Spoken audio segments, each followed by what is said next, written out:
ព្រះច័ន្ទត្រជាក់ជាព្រះច័ន្ទពេញបូរមីចុងក្រោយនៃឆ្នាំ2025យប់ថ្ងៃទី5ខែធ្នូត្រូវនឹងថ្ងៃទី15កើតពេញបូរមីព្រះច័ន្ទដែលត្រូវបានគេដាក់ឈ្មោះថា Full Moon ឬព្រះច័ន្ទត្រជាក់នឹងរះឡើងជាព្រះច័ន្ទពេញបូរមីចុងក្រោយនៃឆ្នាំ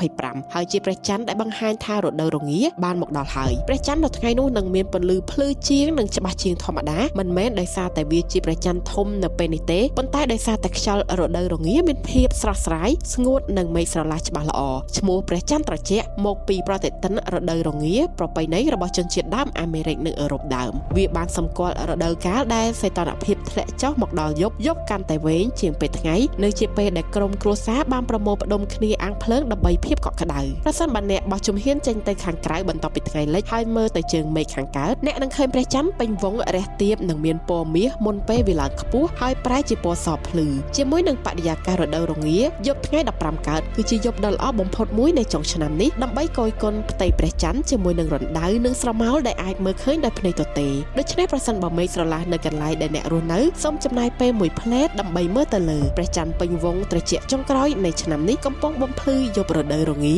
ដោយដែលវាធ្លាប់មានកាលពីរាប់ពាន់ឆ្នាំមុន